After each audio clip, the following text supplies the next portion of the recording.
जो छेल्ला लेक्चर में આપણે પર્ણ વિશે વાત કરી હતી। આજે આપણે નવા ટોપિકની શરૂઆત કરીએ। ટોપિકનું નામ છે પર્ણના પ્રકારો। પર્ણના પ્રકારો જે છે એ કેવી રીતે પડે છે, તો પર્ણના પ્રકારો જે રહ્યા એ છેદનના આધારે પડે। એટલે આપણે એમ લખીએ કે છેદનના આધારે पर्णोना प्रकारो पड़े। छेदननो अर्थ एवो थाय कापवू अथवा तो कापणीना आधारे अथवा तो विभाजनना आधारे। हवे विभाजन जे छे ने पर्णमां मध्य शिरा सुधी होय अथवा तो न होय एना आधारे बे प्रकार पड़े। पर्णमां जो छेदन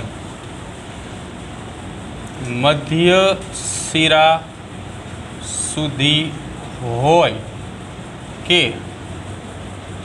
न होय तेना आधारे पर्णना मुख्य बे प्रकारो पड़े।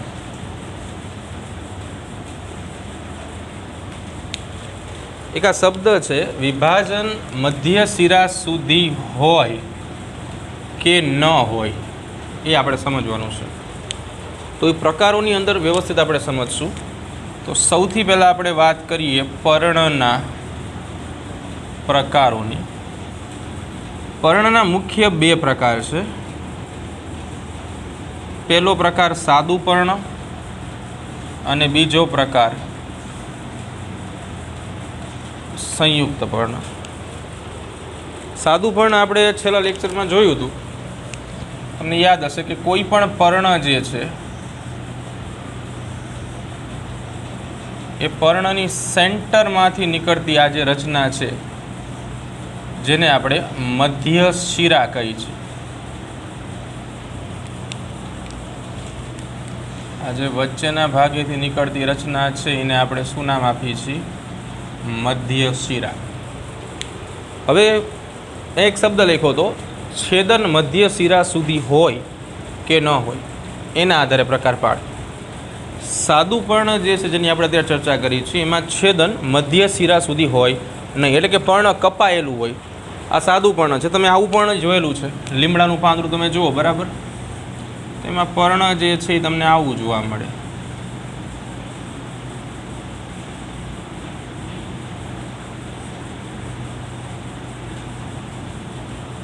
कहेवानो अर्थ एवो थाय कि आमां छेदन थयेलुं छे पण ए छेदन मध्य शिरा सुधी नथी, अंदर सुधी नथी पहोंच्युं, मात्र बहारथी छेदन थयेलुं छे। एटले सादा पर्णनी व्याख्या आपणे आवी लखी शकाय कि जे पर्णमां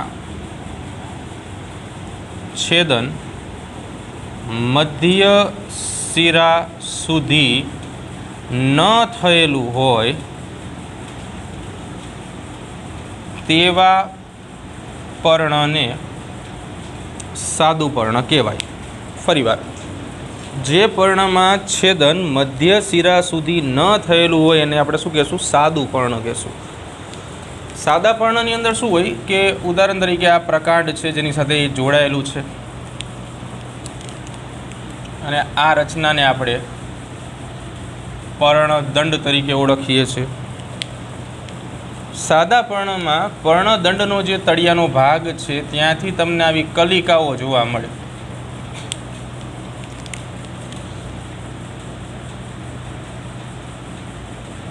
हवे कलिका कक्षमां आवेली होय એટલા માટે આપણે એને નામ આપશું કક્ષ કલિકા। એટલે એક પોઈન્ટ આપણે હજી ઉમેરશું કે સાદા पर्णमां કક્ષ કલિકા જોવા મળે છે। હવે બીજો પોઈન્ટ સંયુક્ત पर्णमां જઈએ। આની કરતાં વિરુદ્ધ વ્યાખ્યા આપણે ત્યાં લખવાની છે। અહીંયા વ્યાખ્યા શું લખી હતી? જે पर्णमां छेदन मध्य शिरा सुधी न थयेलुं होय एवा पर्णने सादुं पर्ण कहेवाय। संयुक्त पर्णनी व्याख्या एवी लखवानी छे के जे पर्णमां છેદન મધ્ય શિરા સુધી થયેલું હોય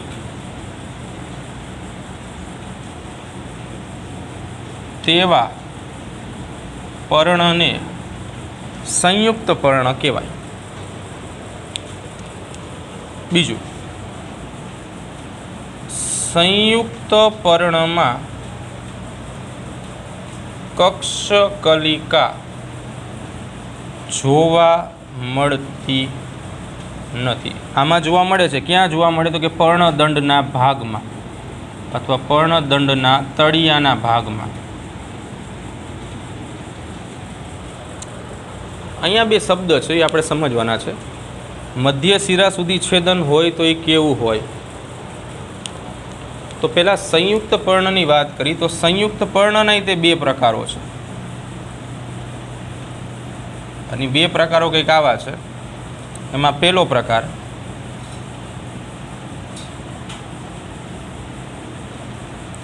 પિચ્છાકાર સંયુક્ત પર્ણ અને બીજો પ્રકાર પંજાકાર સંયુક્ત પર્ણ. પિચ્છાકાર સંયુક્ત પર્ણ જે છે એ પીછા જેવો આકાર ધરાવે અથવા પીછા જેવું લાગે અને આ જે છે એ પંજા જેવું લાગે. એટલે નામ ઉપરથી આપણને આકારે ખબર પડી જશે, પીછાકાર ને પંજાકાર. બીજા નંબર ઉપર ઉદાહરણ, તો પીછાકાર સંયુક્ત પર્ણનું ઉદાહરણ છે લીમડો.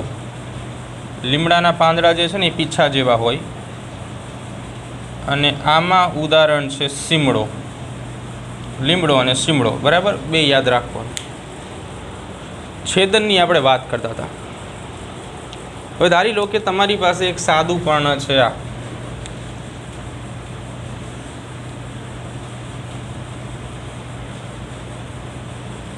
આવું એક સાદું પર્ણ છે. અહીંયા પર્ણની અંદરથી આવી રીતે આમ શિરાઓ નીકળતી હોય. હવે આમાં છેદન થાય, વચ્ચે મધ્ય શિરા છે, મધ્ય શિરા સુધી છેદન થવું જોઈએ. તો અહીંયા છેદન કેવી રીતે થાય તો કે આટલો ભાગ, આ ભાગ, આ ભાગ, આ આખી આકૃતિમાં જે રેડ પોર્શન છે, લાલ રંગનો ભાગ, એને બહાર કાઢી નાખો.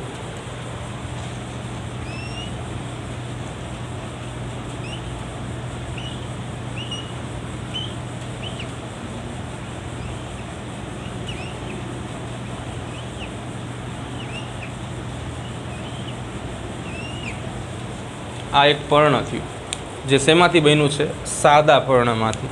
એટલે આને કહેવામાં આવે સાદું પર્ણ. કહેવાનો અર્થ એવો થાય સાદા પર્ણમાંથી આટલો ભાગ કપાઈ જાય જેને કહેવાય છેદન. રેડ કલરનો વિસ્તાર જે છે એ છેદન વિસ્તાર દર્શાવે છે. આ છે મધ્ય શિરા. તો તમે ધ્યાનપૂર્વક જોશો તો રેડ કલરનો ભાગ રહ્યો ને મધ્ય શિરા સુધી પહોંચેલો છે. આ લીલા રંગના પર્ણમાંથી લાલ રંગનો ભાગ કાઢી નાખો, બાકીનો ભાગ બધો નીકળી જાય અને આ જે બને એને કહેવામાં આવે પિચ્છાકાર સંયુક્ત પર્ણ. આ દરેક રચનાને પર્ણિકા કહેવામાં આવે. પર્ણિકાનો અર્થ એવો થાય કે પર્ણમાંથી બનતી નાની સૂક્ષ્મ રચના. પર્ણિકામાંથી બનતી નાની રચનાને શું કહેશું આપણે? પર્ણમાંથી બનતી નાની રચનાને પર્ણિકા કહેશું. તો પીછાકાર સંયુક્ત પર્ણ આ રીતે બને. છેદન દ્વારા સાદા પર્ણમાંથી છેદન થાય અને સંયુક્ત પર્ણ બને. બીજા નંબર ઉપર હતું પંજાકાર સંયુક્ત પર્ણ. હવે પંજાકાર સંયુક્ત પર્ણ કેવી રીતે બને? આવું પર્ણ હોય, એમાં એક મધ્ય બિંદુ હોય.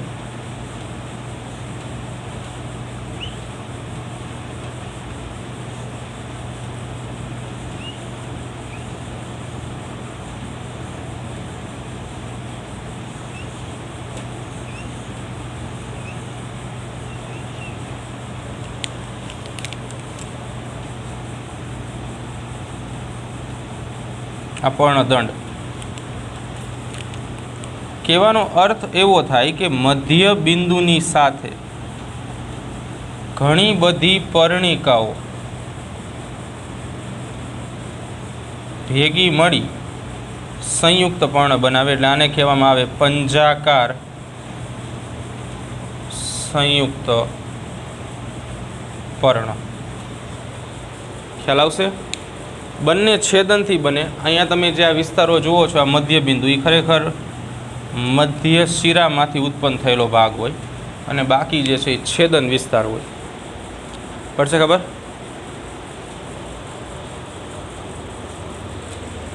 જો આપણે આગળનો ટોપિક જે છે ને એ પર્ણ વિન્યાસ છે. પર્ણ વિન્યાસ. હવે આના પહેલાં આપણે આગળ શિરા વિન્યાસ કરીને એક ટોપિક શીખી ગયા હતા અને એ વખતે આપણે એવું કીધેલું હતું કે વિન્યાસનો અર્થ ગોઠવણી થાય. શું થાય? ગોઠવણી. એમ એટલે એના ઉપરથી આપણે એમ કહી શકાય પ્રકાંડ કે શાખાઓ ઉપર પર્ણની ગોઠવણીને પર્ણ વિન્યાસ કહેવાય. પ્રકાંડ કે શાખા ઉપર પર્ણની ગોઠવણીને શું કહેશું? પર્ણ વિન્યાસ કહેશું. પર્ણ એટલે પર્ણ અથવા તો પાંદડું અને વિન્યાસ એટલે શું થાય? ગોઠવણી. એટલે પર્ણની ગોઠવણી. બરાબર. હવે પર્ણ વિન્યાસ જે છે ને એના મુખ્ય પ્રકારો આપણે જોવાના છે. 3 માર્કનો પ્રશ્ન એવો પૂછાય કે પર્ણ વિન્યાસના પ્રકારો જણાવો. તો 3 પ્રકારો. એમાં સૌથી પહેલો પ્રકાર જેને કહેવામાં આવે એકાંતરિક પર્ણ વિન્યાસ, બીજાને કહેવામાં આવે સમ્મુખ પર્ણ વિન્યાસ અને ત્રીજાને કહેવામાં આવે ભ્રમિરૂપ પર્ણ વિન્યાસ.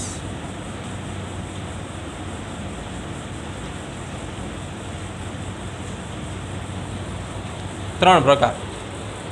આકૃતિ સાથે આપણે સમજશું, થોડું વધારે ખબર પડશે. એકાંતરિક પર્ણ વિન્યાસની વાત કરી. પહેલાં આપણે એકાદી આકૃતિ દોરી નાખી. પ્રકાંડ ઉપર ગાંઠ આવેલી હોય, જે આપણે પ્રકાંડમાં જ ભણી ગયા. એકાંતરિક પર્ણ વિન્યાસમાં શું હોય કે પ્રકાંડ ઉપર આવેલી ગાંઠમાંથી કોઈ એક બાજુએ એક પર્ણ સર્જાય. જો આ બધી ગાંઠ છે, એક જ પર્ણ સર્જાશે ને કોઈ પણ એક બાજુએ. ઉદાહરણ તરીકે અહીંયા પર્ણ સર્જાણું તો આ સાઈડ નહીં સર્જાય, અહીંયા સર્જાણું તો આ બાજુ ન સર્જાય, અહીંયા સર્જાય તો આ સાઈડ નહીં સર્જાય. કહેવાનો અર્થ એવો થાય કે ગાંઠમાંથી માત્ર એક જ પર્ણ ઉદ્ભવે.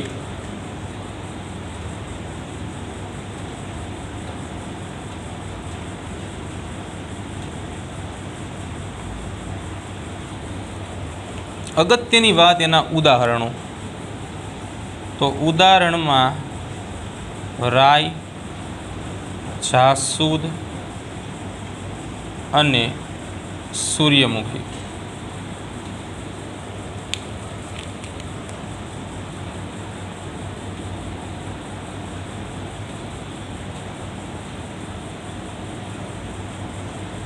ટ્રીક. રાજા સૂર્યમુખી, રા એટલે રાઈ, જા એટલે જાસૂદ, સૂર્યમુખી એટલે આખી સૂર્યમુખી લઈ લેવાની. બરાબર. નેક્સ્ટ સમ્મુખ. સમ્મુખમાં શું થાય તો કે આ પ્રકાંડ છે અને એની આ ગાંઠ છે. તો અહીંયા પ્રકાંડની ગાંઠમાંથી બંને બાજુ પર્ણો સર્જાય.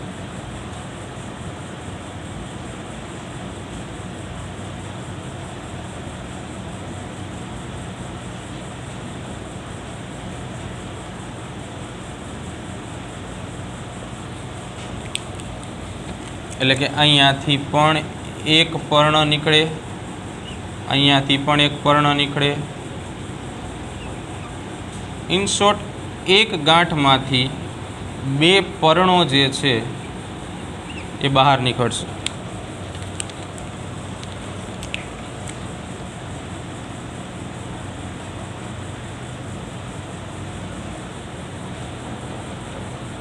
બે પર્ણો ઉદ્ભવે અથવા તો સર્જાય. ઉદાહરણ: આંકડો અને જામફળ.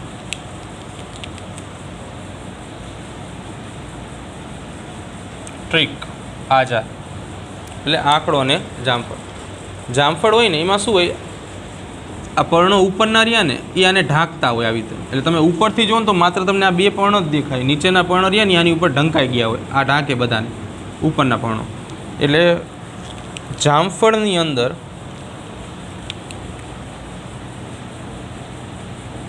આવા પર્ણ વિન્યાસને સમ્મુખ આચ્છાદિત પર્ણ વિન્યાસ કહેવાય.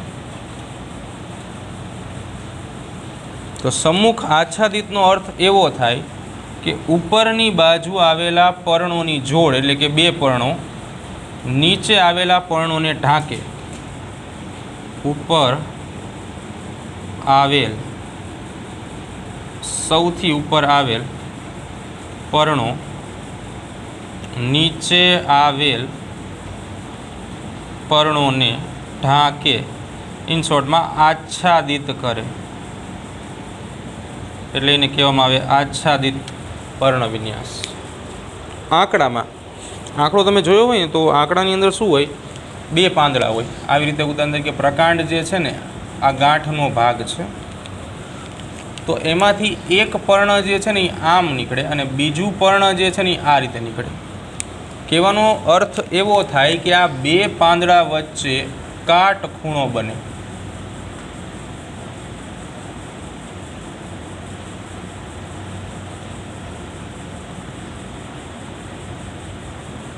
આંકડામાં ઘરની આસપાસ હોય તો જુઓ ક્યારે, બરાબર આવી રીતે એંગલ બનશે, 90નો એંગલ બને. એક પર્ણ આમ હોય તો બીજું આમ હોય, બે વચ્ચે 90નો ખૂણો બને, કાટખૂણો બને.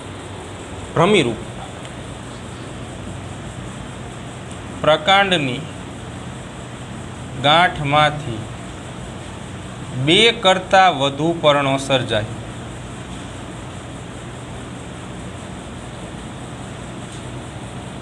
ઉદાહરણ તરીકે સપ્તપર્ણી.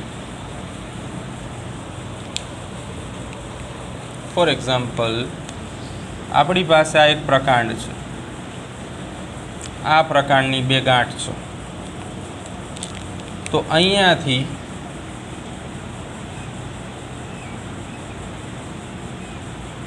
આવી રીતે બે કરતાં વધુ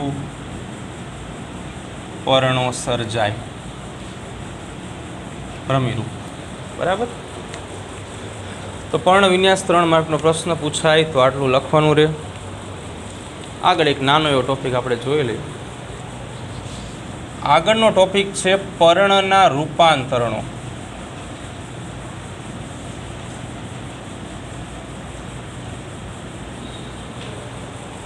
પર્ણના રૂપાંતરણો ક્યારે થાય તો કે જો પર્ણનું સામાન્ય કામ પ્રકાશ સંશ્લેષણનું છે, સામાન્ય કામ કરતાં બીજા વિશિષ્ટ કાર્યો કરવા માટે, વિશિષ્ટ કાર્યો કરવા માટે પર્ણમાં રૂપાંતરણો જોવા મળે.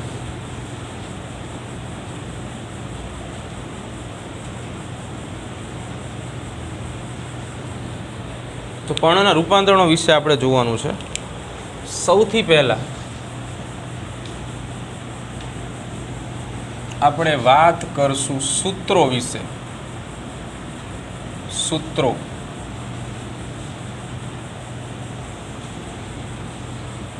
સૂત્રો બાદ કંઠ, દાંડીપત્ર,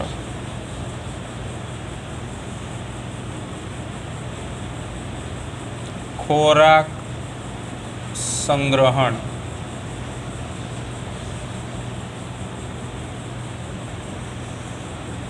છેલ્લે કીટ ભક્ષણ.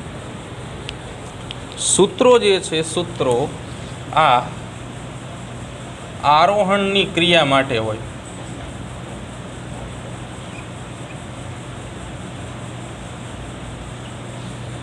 કંઠ જે છે એ રક્ષણ માટે હોય. દાંડી પત્ર જે છે વિશિષ્ટ પ્રક્રિયા પ્રકાશ સંશ્લેષણ માટે હોય. આ ખોરાક સંગ્રહણ આના માટે આવેલા હોય. માસલ પર્ણો. કીટ ભક્ષણ વિશિષ્ટ કિસ્સો છે, આપણે સાથે સમજાવશું, વધારે ખબર પડશે. પહેલાં સૂત્રોની વાત કરીએ. પર્ણો સૂત્રો નામની રચનામાં રૂપાંતરિત થાય છે, જે સૂત્રો અન્ય વનસ્પતિને આધાર તરીકે લઈ આગળ વૃદ્ધિ પામે છે.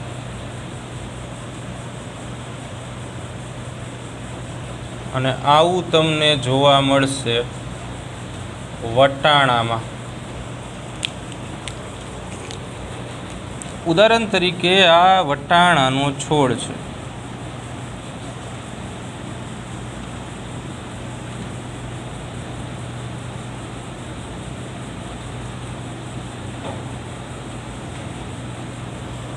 આ છોડમાંથી આવા સૂત્રો બહાર આવે જે પર્ણમાંથી નીકળેલા હોય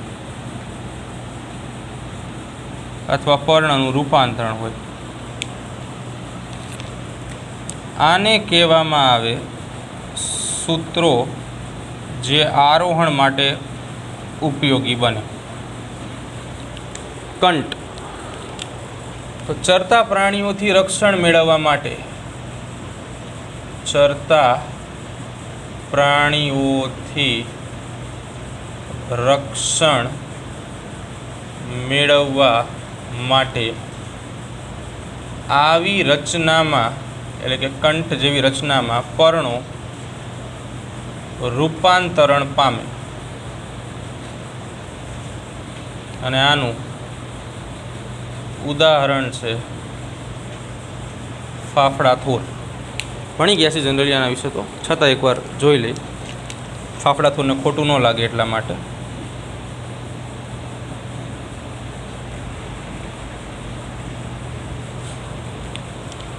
તો ફાફડા થોરમાં આવા તમને કાંટાઓ જોવા મળે.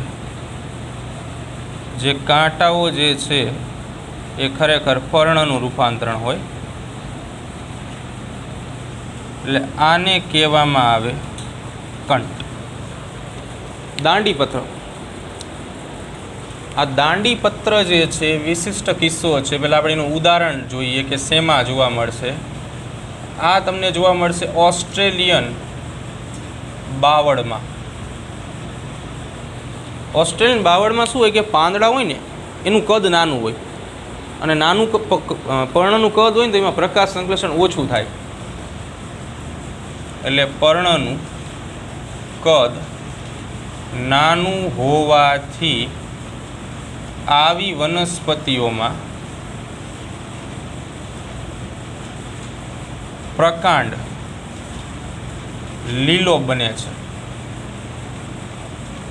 અને પ્રકાશ સંશ્લેષણની ક્રિયા કરે છે.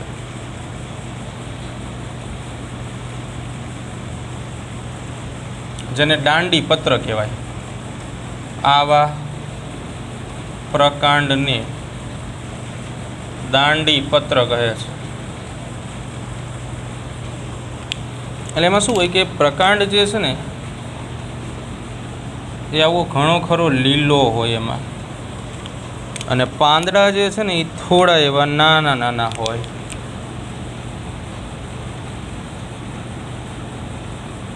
નાના પર્ણો ઓછું પ્રકાશ સંશ્લેષણ કરી શકે બરાબર.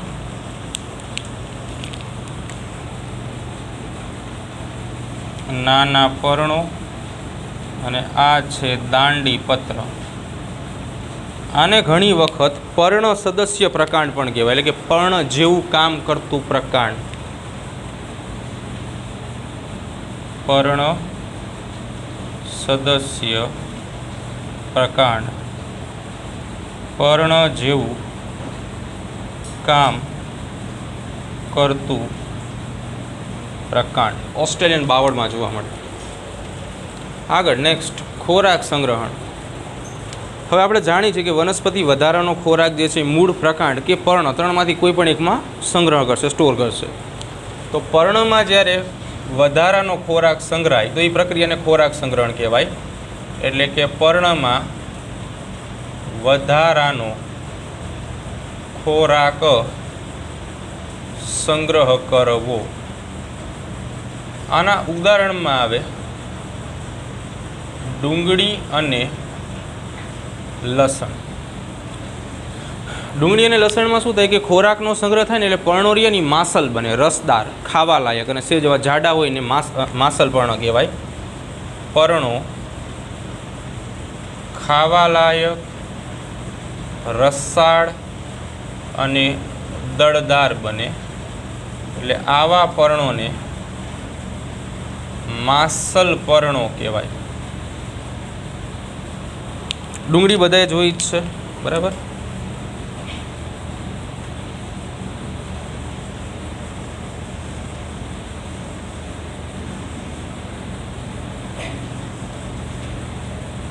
ડુંગળીમાં 3 પ્રકારના પર્ણો હોય. કેટલા પ્રકારના પર્ણો હોય? 3 પ્રકારના.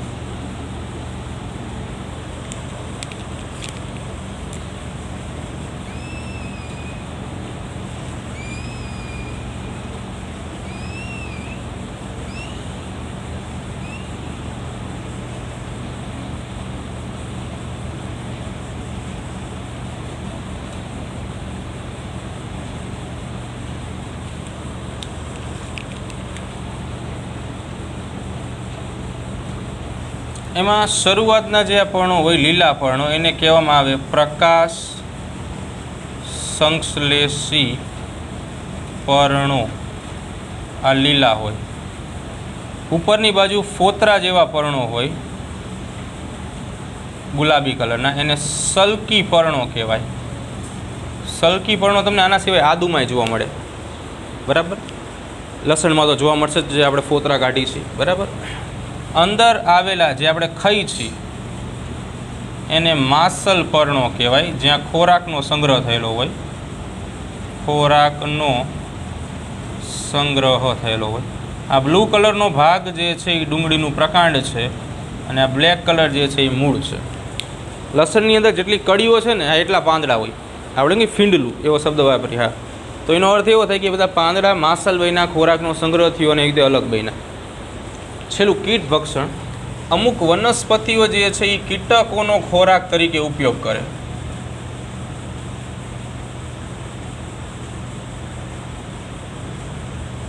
તો આવું શા માટે કરે છે? તો આવી વનસ્પતિમાં નાઇટ્રોજનનો અભાવ હોય.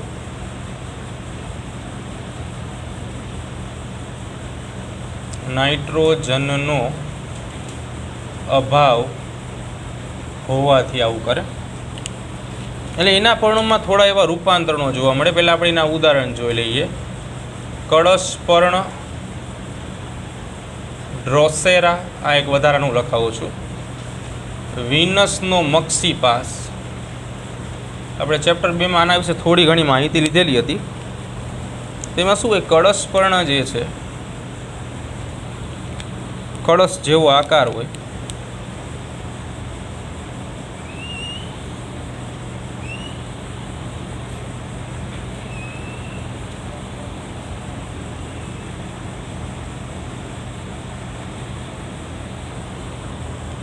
આવું કળશપર્ણ હોય.